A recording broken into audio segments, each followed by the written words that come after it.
Good morning. Welcome back to Bookeemonsters. My name is PK. It is Wednesday, December the 11th, and we're here to do a good look at the new releases that have been published this week. And on Wednesdays, we look at romance.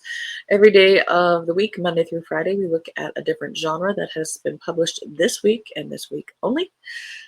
And you don't have to get up early to watch it if you don't want to. I do repost this, so you've got opportunities to look at it later.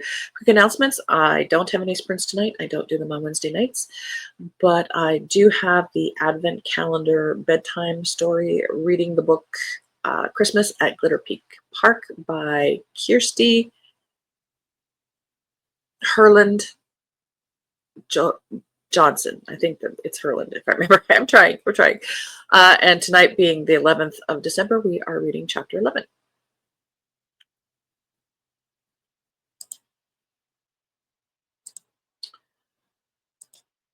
I think because we are, of course, cozies, there's always tons, but because we're getting closer to the holidays, we aren't getting as many books. So I did scour as best as possible to get some options here. First up, How to Get a Life in 10 Dates by Jenny L. Howe.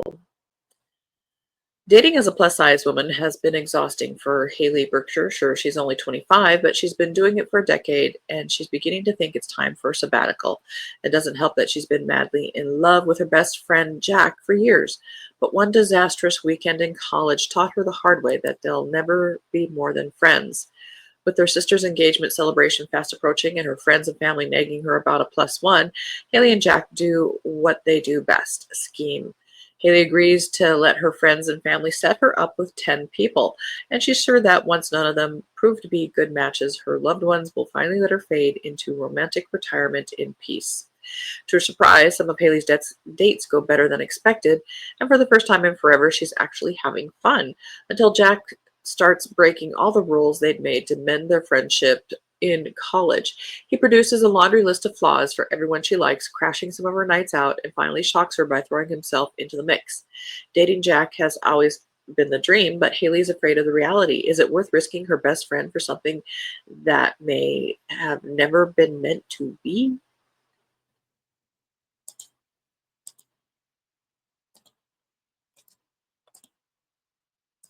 And this one's kind of different. It says a darkly funny romance with a touch of Jewish mythology. I made it out of clay, which of course means that there's going to be a golem here. This is by Beth Kander.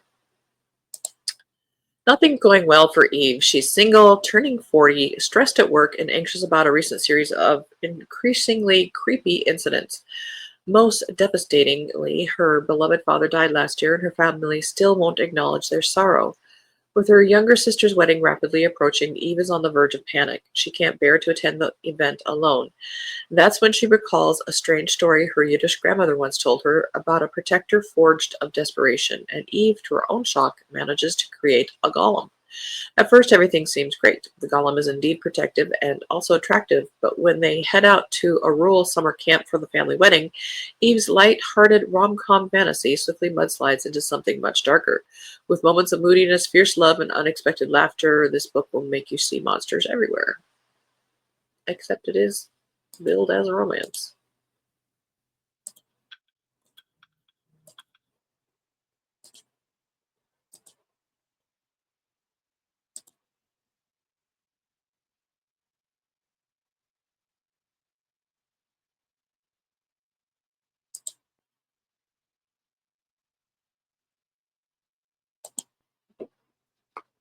Hang on a second.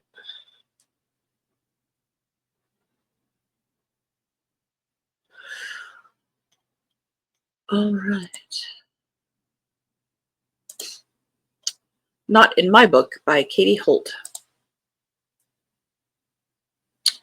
Rosie, an idealistic and passionate Peruvian American, leaves her Tennessee hometown to pursue her dream of making it in New York as a writer.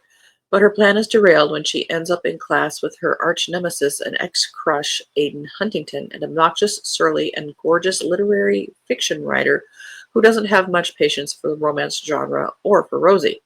Rosie and Aiden regularly go to verbal battle in workshop until the professor reaches her breaking point. She allows them to stay in her class on one condition. They must co-write a novel that blends their genres. The reluctant writing duo can't help but put pieces of themselves into their accidentally steamy novel, and their manuscript in progress provides an outlet for them to confess their feelings and explore their attraction toward each other.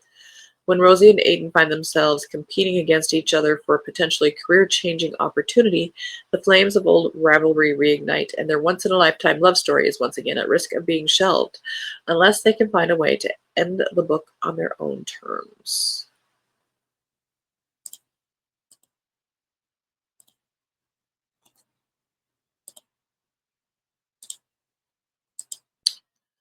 Only for the Week by Natasha Bishop.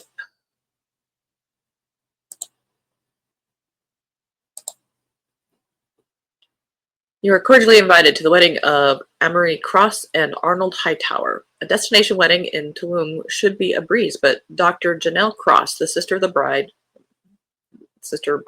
day, I guess, and the ex-girlfriend of the groom can't catch a break. Between her maid of honor duties, her sister's bridezilla antics, and her family tiptoeing around her non-existent feelings for her ex, Janelle is desperate to let off some steam. So when the best man, Rome, proposes they give into their undeniable chemistry, Janelle agrees under one condition: their affair can only last a week. What happens in Tulum doesn't always stay in Tulum. For Rome Martin, Janelle has always been off limits. She's his best friend's ex, and Rome is nothing if not loyal, but he's never been able to get her off his mind, and now he might finally have a chance to win her over. As the wedding brings them together, every kiss, adventure, and stolen moment feels right. Janelle and Rome agreed to live in the moment, but are they willing to risk it all for forever? End of row 1.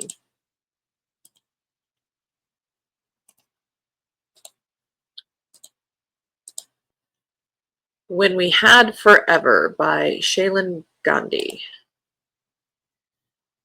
6 months after her husband died in a car crash, Mina Drake is still mired in a haze of grief. Well, it's only been 6 months, honey.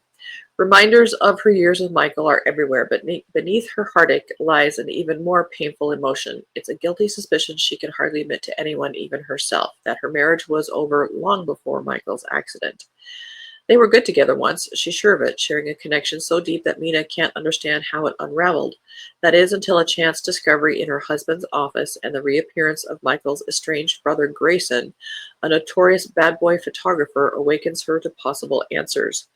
More shocking still is the pull Mina feels to tattooed, scarred Grayson, who's nothing at all like the man she married. But as feelings stir to life again, so do secrets, changing everything she thought she knew about her marriage and about the risks and rewards of loving with no limits.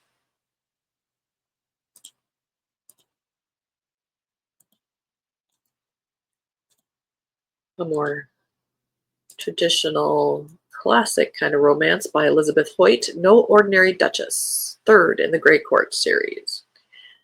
Those shirts just do not like to stay on.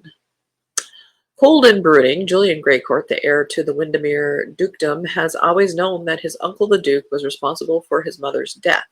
Now he's determined to exact revenge against his uncle if he can find the proof. But Julian hides a secret so explosive it will destroy him if it's ever revealed, and the Duke is watching. The last thing he needs is a distractingly sensual woman whose very presence threatens to destroy his plans. Sunny and cheerful, Lady Elsbeth de Moray doesn't know why her brother and Julian fell out all those years ago, but she can't let the autocratic man get in the way of her mission to retrieve an ancient family text that she believes is one of the Windermere libraries. Locating the tome, however, proves trickier than she anticipated, and at each turn she's thrown together with the maddeningly mysterious Julian, and the temptation to give in to her family's greatest enemy grows stronger with each intriguing encounter.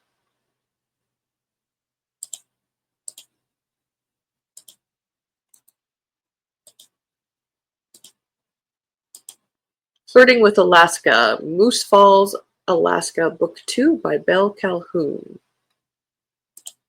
Caleb Stone isn't ready to give up his Hollywood dreams, but after a disastrous run on a reality dating show paints him as an unapologetic player, Caleb needs a little time and space to regroup. Luckily, his hometown of Moose Falls, Alaska has both, plus a job helping his brothers run Yukon Cider.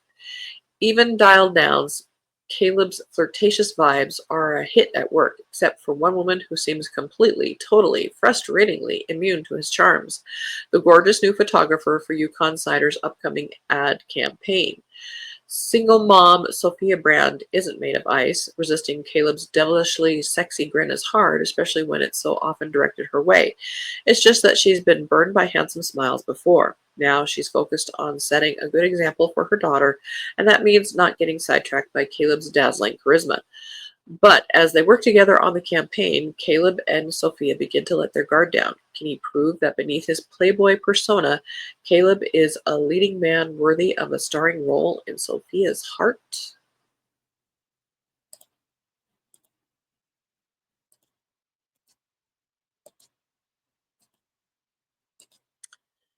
Sunflower Cottage on Heart Lake by Sarah Robinson, third in the Heart Lake series. Good morning, Mary. Happy Wednesday. Rainy here, but warm. 61 degrees. Ooh, nice. Though rain. You guys needed rain. Yeah, I must have hit a button. I'm not quite sure.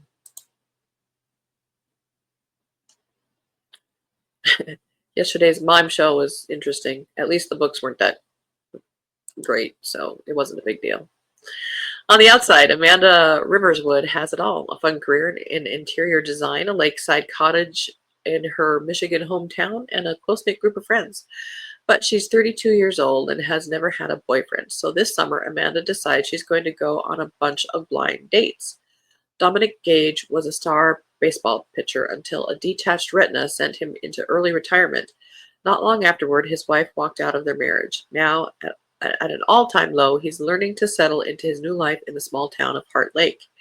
When Dom accidentally damages Amanda's dock and offers to fix it, he gets into a habit of eavesdropping on her hilarious series of dates. As they bond over late-night laughter and conversations, it's not long before there's more than friendship between them. Could a casual fling between neighbors be what they both need to get over their issues? Or will it only risk their hearts? Everybody talks about risking hearts. Just do it. It's not a risk. Bah humbug. End of row 2. And the last one we have for romance, and then we'll switch over to jumping into the cozy mysteries we started on Monday. Wild in His Arms, a Dark Horse dive bar novel by Jennifer Ryan, second in this series. Welcome to the Dark Horse Dive Bar, where the Wilds throw one hell of a party and love could be a bar stool away. Really? The heart of the Dark Horse Dive Bar, Aria Wilde, is ready for the next step in her life. Happy with her job, her life, her niece, and nephew on the way, there is only one piece missing: her own happily ever after. Her casual relationship with FBI agent Nick Gunn isn't enough anymore, despite how much she loves him. She's tired of being forgotten, being second place to his honorable if frustrating calling. Arya has never been one to wait around for what she wants, so she ends things with Nick in search of someone ready to settle down. Sounds like she's got some narcissism going on. Nick was not prepared for Arya's ultimatum, all or nothing. His life is his job, and it's all he's ever needed. That is until Arya. Determined to win back his woman, Nick goes all in to change his ways and prove his love and devotion to her. When an old enemy follows Nick home, his happily ever after with Arya is further out of reach than ever. Vengeance knows no bounds, and Arya is his most wanted criminal's next target. Dun dun dun.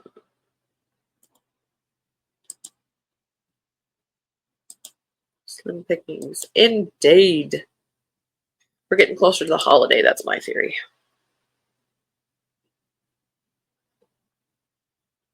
All right, we ended on the quilt.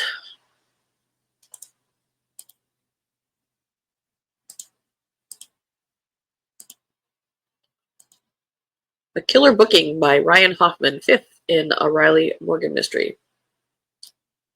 It's Valentine's Day weekend in the small town of Cedar Grove. Bookstore cafe owner Riley Morgan has planned a getaway at the Cedar Ridge Inn for himself and his girlfriend, Danny Jensen. Along for the ride is Duke the Pitbull. At the inn, they run into familiar faces and new guests from the big city. One of these is Vicky, a local who married an older billionaire named Art Gamble. The following morning, her husband dies of a heart attack, and a clue reveals murder.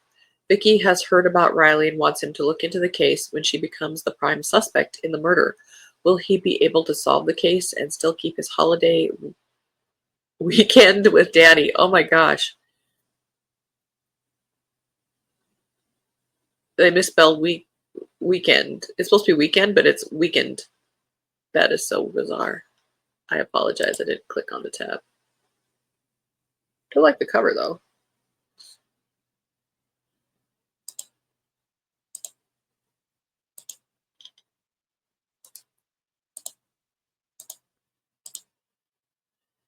Here, ghost nothing. Sounds like a good theory. Well, you know, a lot of businesses kind of shut down for holiday stuff early. Can't do that in the service business, but here goes nothing. Salem Spirits Cozy Mysteries book number 3 by Dina Marie. Third of 4. Clara Kelly is eager to spread the word about her new bed and breakfast. When an influencer comes to Salem looking for businesses to sponsor his latest stunt, it seems like the perfect opportunity. He plans to spend the night in a haunted house known to have an angry ghost roaming its halls. If he survives the wrath of the deadly specter until 7 a.m., $1 million will go to feed Salem's hungry. But when he turns up dead and the ghost is the primary suspect, thousands of Salem's neediest risk losing their free meal ticket. With the aid of the deceased ghost, Clara reluctantly delves into the mystery, learning secrets about the YouTuber's life, his posse of Gen Z pals, and the haunted house itself. As she pieces together the clues, she must navigate through a web of deception, hidden agendas, and supernatural lore. Can Clara uncover the truth behind the social media star's death, feed the famished, and protect her budding business from scandal? Sure.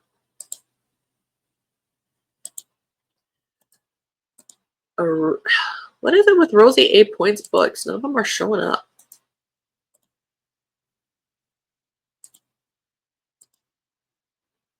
French Chocolate Cateau, Book 11 in the English Village Witch series by Rosie Reed. Turning her dog into a human at a swanky Paris restaurant was always a barking mad idea. Yeah, but when a fellow diner is poisoned and a valuable chocolate cat goes missing, Evelyn doesn't even get her just desserts. My mind just went abity abity. Unfortunately for Evelyn and her detective boyfriend, being at the scene of the crime makes them prime suspects, and they need to clear their names fast. Navigating the magic-infused underbelly of Paris, Evelyn tackles cryptic clues, talking gargoyles, and her own desperate cake cravings. Can Evelyn recover the chocolate cat, catch the killer, and stop more catastrophes before it's too late? One thing certain, she'll need all her witchy wiles and sleuthing skills to conquer the creme de la crime in Paris. There was so much in there that was kind of cringy.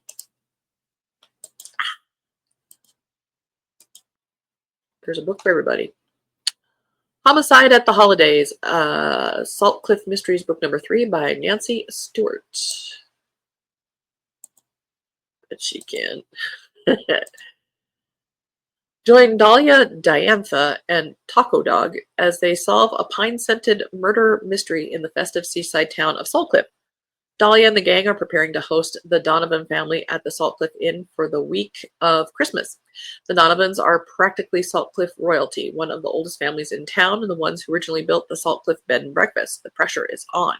So when a body is found in a barrel in the bar in the basement, just as they arrive, Dahlia must figure out who it is, who put it there, and why. But unraveling a 100-year-old murder is the least of her worries, as she and Detective Owen Sanderson dig through the windy trail of clues. They uncover an even bigger secret, one that relates to Dahlia's history and Diantha's future. Diantha. End of that row. Maisie Marple has a new one, Christmas Carols and Wedding Bells, 15th in the Connie Cafe series. So what are you waiting for? 2 weeks before Christmas, Connie's mother, Roberta, asks her why she's waiting so long to get married to Ted. Connie, unable to come up with a good answer, sets off with the help of Reba and Penny to pull together a wedding before the new year. Will she be able to do it?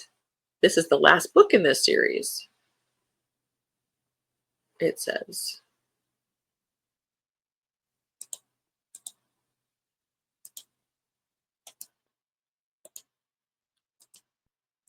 Nothing will come of nothing. A Hell Hath No Fury mystery by M. Dersham, M.A. Dersham, second in this series. After wrapping up a successful performance run and solving the disappearance of a local Salida woman, Mustard Seed Productions, a traveling Shakespeare troupe run by a witch and her 3 Fury daughters, are looking forward to a less hectic engagement. Helping an old family friend with a theater camp for students and performing evening shows of King Lear over 2 weekends at the University of Colorado at Boulder seems like the perfect ticket. But the hopes of having a relaxing routine commitment quickly shifts into a search for justice after a young heiress of a restaurant empire who had registered for the camp is found gravely injured at the bottom of a stairwell in her own home. Something is rotten in the city of Boulder. Without a body, TC and her sisters can do little to help except keep their eyes open and investigate while juggling their own performances and their obligation to the acting camp. Is the whole incident an accident, a cry for help, or a far more sinister occurrence? This has me curious. You know, my background is in theater. Huh. Might have to check that out.